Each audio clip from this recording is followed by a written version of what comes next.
Okay, I think we've begun. I think people are arriving. That's great. Nice to see you all. Hello from the UK. My name is Alice. I am the International Officer for the University of Exeter.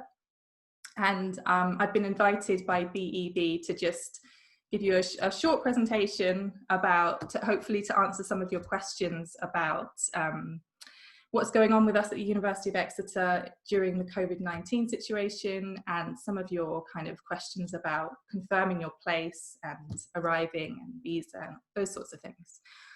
So I'm going to try and keep it quite short and then give you some time to ask some questions. And if I can answer them right here, then I will. If I'm not able to answer your questions on the spot, then don't worry. We're going to kind of keep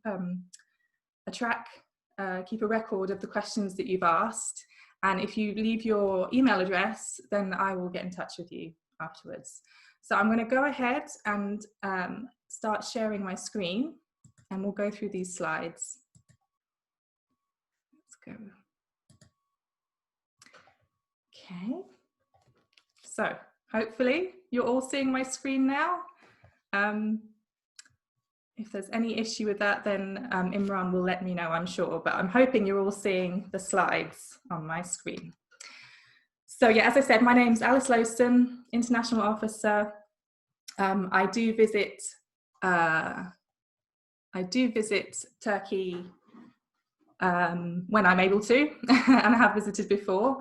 But at the moment, obviously, I'm trying to stay in touch with you this way online. My contact email address is at the bottom of this screen, and it will come up a couple of other times in the presentation. And if you've got any questions, you can easily get in touch with me at that email address. So let's go to the first slide. So this is just signposting you to a link on our website. It's a really important link and a really useful link because it's going to answer a lot of the questions that you have, particularly around coronavirus and what's going on at the university. It's a bit long. I can always email this out if people want it, or you can kind of take a screenshot or something. But that's where you go. It's being updated regularly as well. So there's lots of useful information there. I also wanted to let you know about some online virtual open days that are happening for us. Obviously, you can't visit the campus right now, but we have switched to these virtual open days, which give you the opportunity to sign up, come along, and we have live chat rooms with various different colleges and subjects and student services and stuff, so you can go in there, find out more information and ask questions. Those are the dates, so we've got a UG1 and a PG1, and once again, that's my contact. I'm your kind of main first point of contact for questions. So obviously these are very uncertain times, and I know you're probably all feeling that as well. Currently, University of Exeter's campuses are closed, and all our teaching for current students has moved to online delivery. It's a very fluid situation and it keeps changing, but we wanted to let you know that our #1 priority is to support our students. And this is a quote I wanted to share from our Vice-Chancellor. I don't think any of us will have lived through a crisis quite like this, and there are now fundamental changes to our daily lives. But we are committed to welcoming new students and returning students later this year. So we'll talk a bit more about that going on, but fundamentally, our approach at the moment is to move towards on-campus teaching this autumn. So, in terms of how we've handled this situation and providing support for our current students, we've been staying in touch with them, particularly our international students, because we know it's quite isolating and worrying time. So we've been calling them up, making sure they're all happy and safe, delivering food, delivering medicine for those students who are in self-isolation, obviously facilitating a return to their home country, which most students have been able to do, and cancelling their accommodation fees as well. We offer free online wellbeing and counselling support to all our current students, and we're also offering the opportunity to apply for extensions to their exams and assignments, or deferrals to the next assessment period if they're finding themselves not able to cope with those right now under the current conditions. In terms of you guys, so our future students, our applicants, our offer holders, we're also trying to be flexible, to adapt and to respond to your situation. So firstly, we've expanded the list of accepted English language tests to include online versions. And I'm going to talk about that in the next slide in terms of which tests we can accept and what kind of the requirements are. And we're also extending the validity of English language tests. So normally it would be a 2-year period. You'd have to have done your test within 2 years of starting your program with us. We've extended that to 2.5 years, and that would apply for students starting this year between September and December. So as long as you have an IELTS or another qualification that's no older than 21st of March 2018, you can still use that to apply to meet your conditions for your offer. We are extending deposit deadlines for those students that have to pay a deposit if they ask us for an extension, and we're also accommodating deferrals of offers. So if you've got an offer and you wish to defer it to 2021, we can do that. You just need to get in touch with us. So if you're not able to come this year, or you just don't feel comfortable coming this year, that's okay. Just let us know. Our admissions timetable is under review, so it's happening at the moment. We're going to provide further information on that, hopefully quite soon. We've got our Prime Minister in the UK is going to be making an announcement on Sunday, I believe, about the kind of forecast for what they see happening in the UK in terms of lockdown and potential easing of restrictions. So following that, hopefully we're going to be able to make our own and more clear announcements about what's going to be going on for us. We're aware that the pandemic is causing difficulties for some students to complete their current qualifications. So we've been hearing that, we know that, we understand. Our admissions team are looking into this to ensure that students are not prevented from progressing. So obviously you still need to meet the conditions of your offer, but if you've got difficulties because of delays in terms of getting your qualifications, we will try and work with you on that, and we just encourage you to let us know. Also, if you're unable to get to the University of Exeter due to restrictions in place, so like physical, practical restrictions to do with visa, flights, that kind of thing, please also get in touch and we'll work with you to try and arrange a suitable alternative start date. So as I mentioned, English language tests, these are the ones that we are now accepting. These are the online tests that we can accept.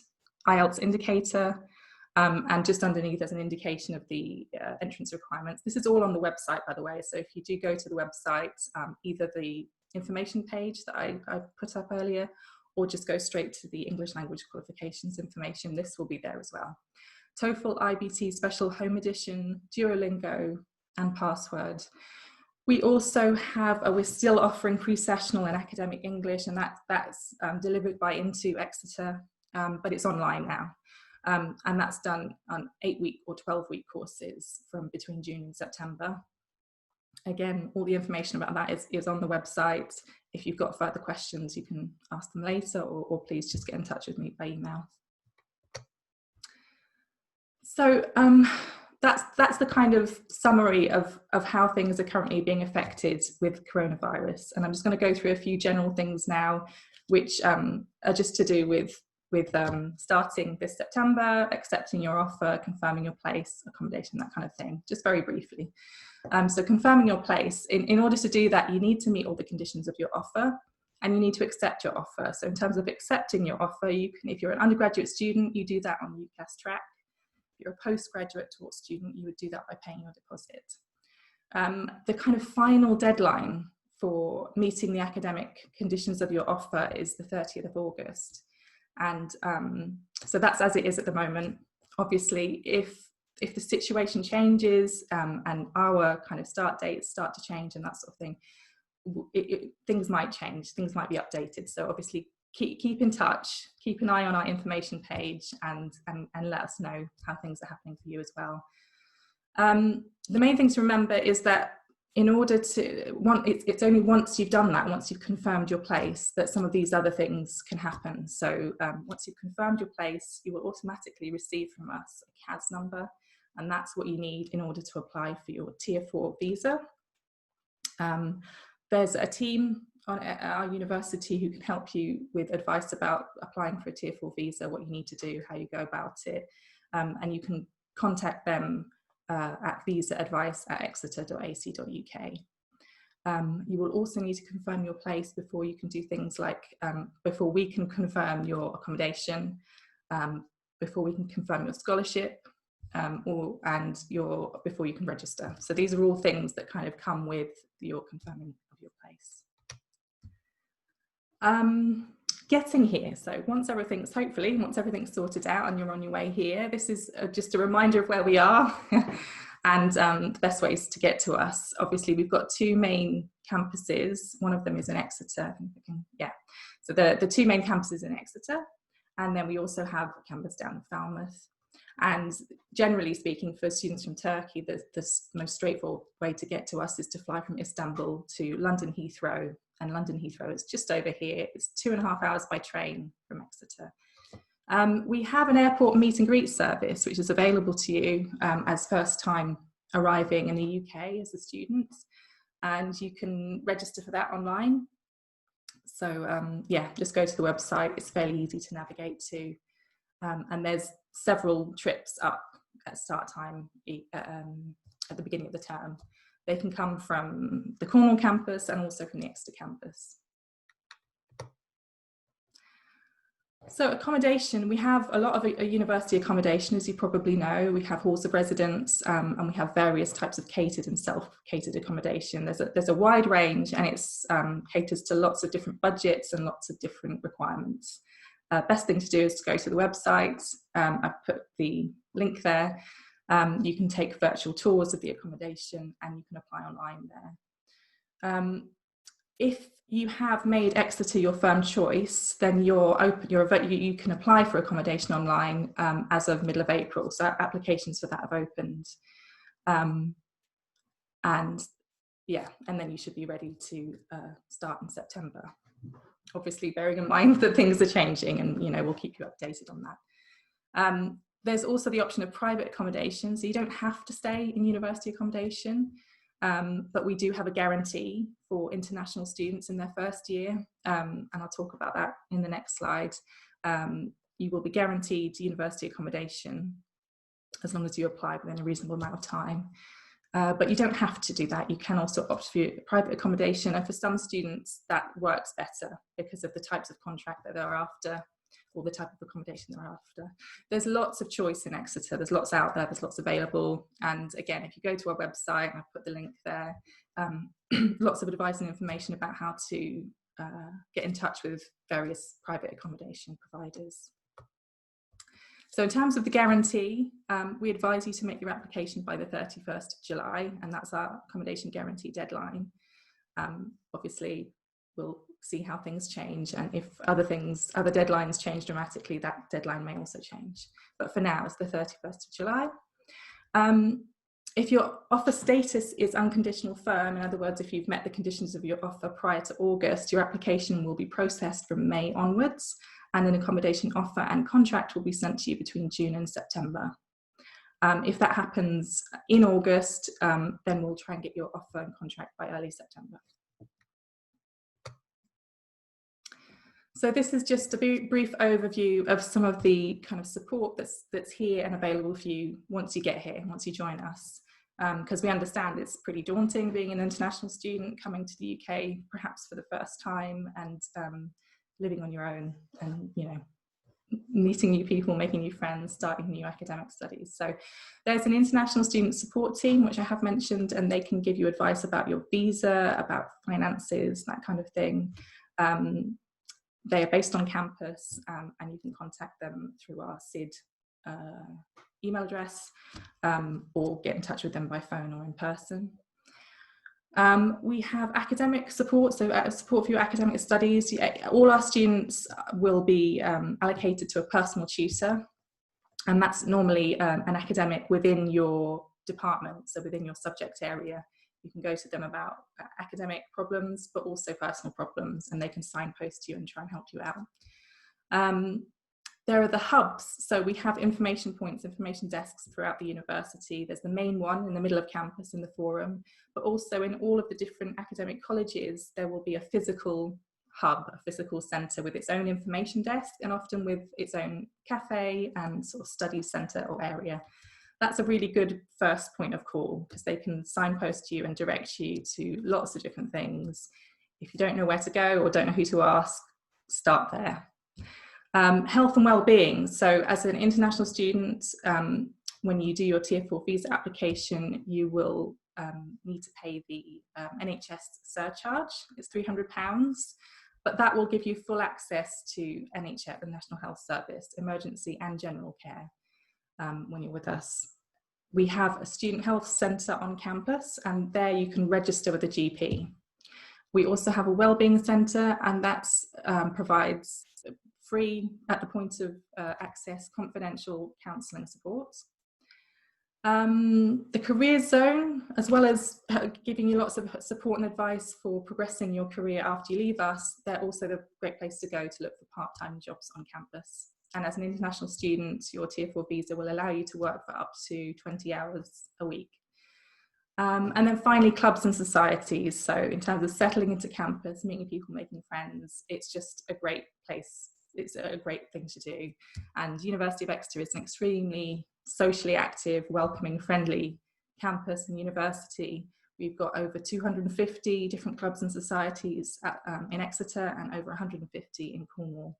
And they cover a really wide range of subjects, from kind of academic and specific interest areas to kind of sports, outdoor activities, dance, all kinds of things. So yeah, all available on the website as well, so you can find a full list of the different activities there. I think that's it. I don't want to go on too long from my end, because then we can open this up to questions and I can find out what you want to hear about a bit more. Just as the last slide, here's some more information about where you can go for more information about being a student at Exeter. We have a Twitter, Instagram, Facebook, and we also have a Unibuddy service, so you can actually speak to current students, and the link is at the bottom there. So I'm going to stop sharing my screen, I think, and then take a look at some of the questions. There we go. Let's see if I can open up the chat.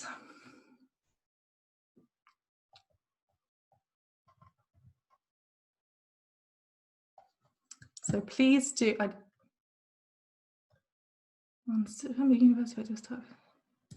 Okay. Imran, perhaps you can help me out here and let me know if there are any questions coming in. Also open it up to people if they want to ask themselves. Yeah, I can tell you the questions when it comes. Yeah, don't be shy, anyone. So I will start. So the first question is, the university will start to face-to-face education for sure. I mean, definitely our students would like to know this. Yeah. On September, right? In September. Yeah. In September. We can't, unfortunately, we can't right now give a definite answer on that. We know updates are coming later this month. As I said, our Prime Minister is going to give updates later this week about the situation in the UK and how that's likely to progress. So the University of Exeter will be making updates. I would advise you to keep checking back in on that information page, because that's where they'll first be posted. And at the moment, we are very much decided that we would like to start on-campus teaching this autumn. If not in September, perhaps a little later in October.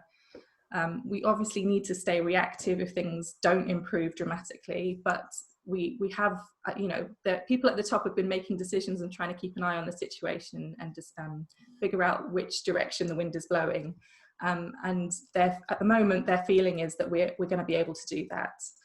So no guarantees right now, but please keep an eye on the information pages, and hopefully later this month we'll have a much more concrete update for you.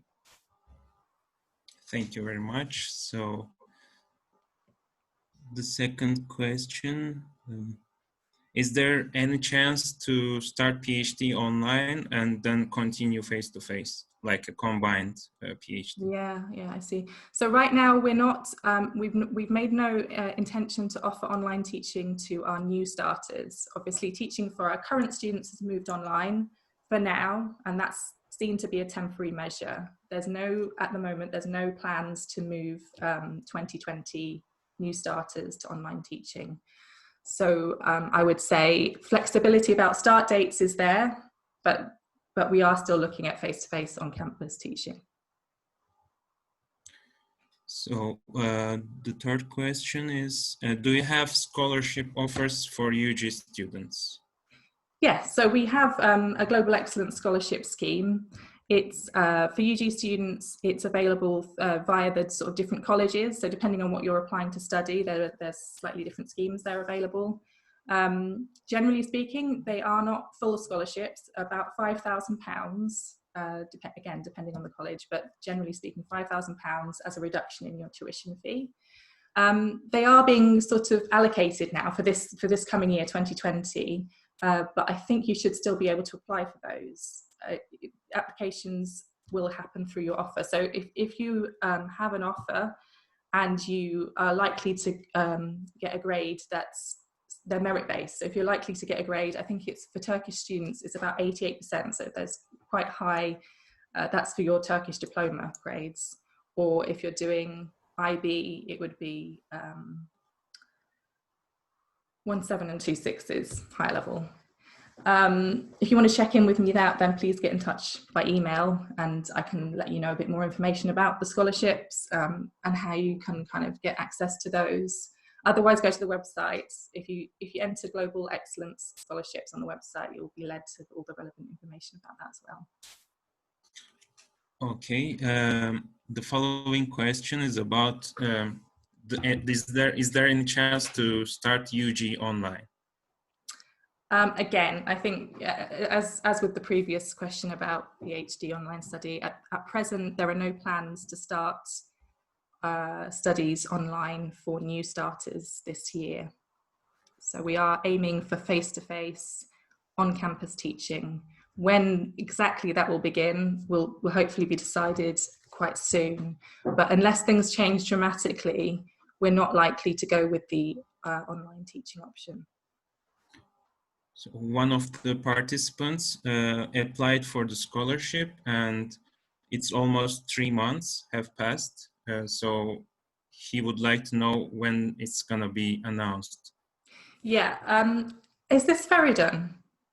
Yeah, Feridun. Okay, yeah, I've got my eye on your situation and I've been in touch with our sponsors team. Can I ask you to, in fact, get in touch with me directly and I'll try and follow, because I am trying to follow that up for you. So I'm aware of your situation and we'll look into that. Okay. One of our students has an offer and she expects to graduate with a 95% GPA. How and when she can apply for a scholarship? Yeah, so you can apply for a scholarship as soon as you've been made an offer. So if it's a conditional offer, I think it sounds like your grades are extremely high, so you should be able to apply for that straight away. So as long as there is still scholarship funding available in the pot, as I said, it's already started to be allocated this year, but it should still be possible for you to apply for that as soon as you get an offer. Your scholarship will be kind of confirmed and handed out as soon as your place becomes confirmed. So for that, you would need to accept your offer, make it your firm choice through UCAS. So once you've got an unconditional firm offer, then your scholarship would be confirmed. But you can do that as soon as you've applied and been made an offer. Okay, so we can wait for a couple of minutes for the following questions. Sure.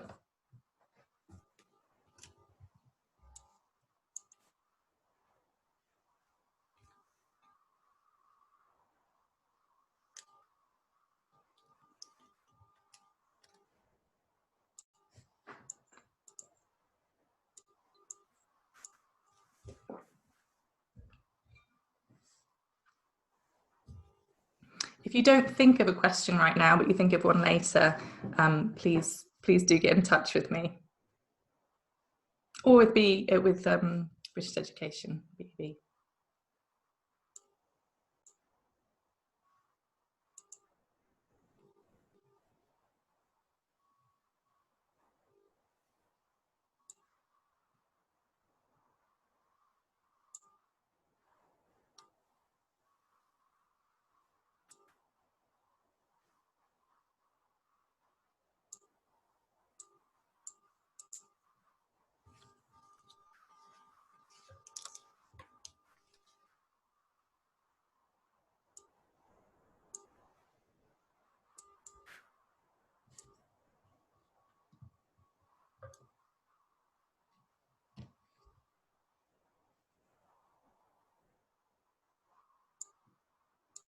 What do you think, Imran? Should we wait another couple of minutes, or is there anything else that you think I need to kind of communicate to the students? So maybe you can share your email address one more time.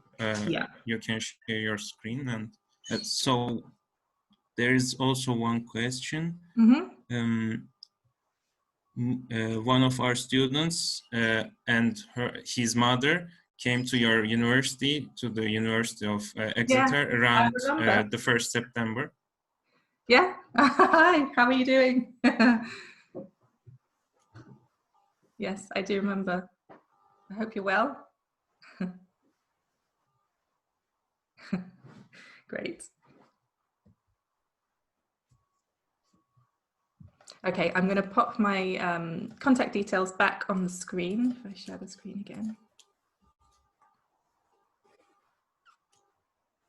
There we go. Okay, hopefully that's up again. And that's right at the top in the dark blue letters is the email address that you can contact me on. That's menecasia. It's a bit of a funny one, a bit of a mouthful, but menecasia@exeter.ac.uk.